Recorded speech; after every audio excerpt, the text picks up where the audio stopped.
শুভ সকাল বন্ধুরা, আজ হাজির হলাম আবির এগ্রো ফার্ম অ্যান্ড নার্সারির বাগানের একটি জামরুল গাছের ভিডিও নিয়ে। বন্ধুরা, এখান থেকে 7 মাস অর্থাৎ জুলাই মাসে আমি একটা নার্সারি থেকে এই জামরুলের চারাটি তখন 1.5 ফুট ছিল, 1.5 ফুটের একটা চারা সংগ্রহ করেছিলাম। আমি নার্সারি ম্যানকে জিজ্ঞাসা করেছিলাম যে এটা কী জামরুল, তা উনি আমাকে বলেছিলেন রেড অ্যাপেল। অ্যাকচুয়ালি জামরুলটা না সেট হওয়া পর্যন্ত আমিও সঠিক বলতে পারবো না এই জামরুলটা কী জামরুল, তবে পাতা দেখে আপনারা নিশ্চয়ই বুঝতে পারবেন। পাতাটা দেখেন একটু লম্বা এবং আকৃতিতে অনেকটা বড়। বন্ধুরা দেখেন, এখানে কিছু কিছু গুটি ফুলের কুঁড়ি দেখা দিয়েছে। এই দেখেন এসব জায়গায়, এখানে আছে, এখানে আছে, এদিকে আবার এই ছোট ছোট পাতা জালি পাতার সঙ্গে গুটি আসছে, এখানে গুটি আসছে।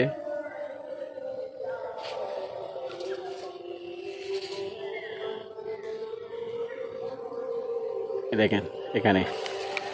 বন্ধুরা দেখা যাক, আশা করা যায় আরও গুটি আসবে এবং প্রচুর ফল সেট হবে। বন্ধুরা, এই জামরুল গাছের আমার এই বাগানে, আমার এইটা 1 বিঘা জমির বাগান, এই বাগানটায় আমি মিশ্র ফলের গাছ লাগিয়েছি।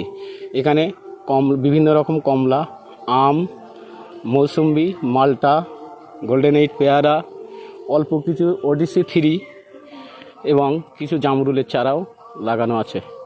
বন্ধুরা, আমি আমার এই মালটা মৌসুম্বির যে ট্রিটমেন্ট করি, এটাকেও আমি সেইভাবে ট্রিটমেন্ট করি। দেখা যাক আগামী দিনে এর ফলটা কেমন হয়, কতটা লাল হয়, কতটা আকারে বড় হয়। বন্ধুরা, আপনাদের এর ভিডিও আমি দিতে থাকব। দেখেন আমি ঘুরি ঘুরি গাছটা দেখাচ্ছি। এই নিচের দিকে একটা আগা নষ্ট হয়ে গেছে, এই দেখেন নিচের দিকেও আবার নতুন কুড়ি আসে। আমার আঙুলটা দেখতে পাচ্ছেন কিনা জানি না। এই যে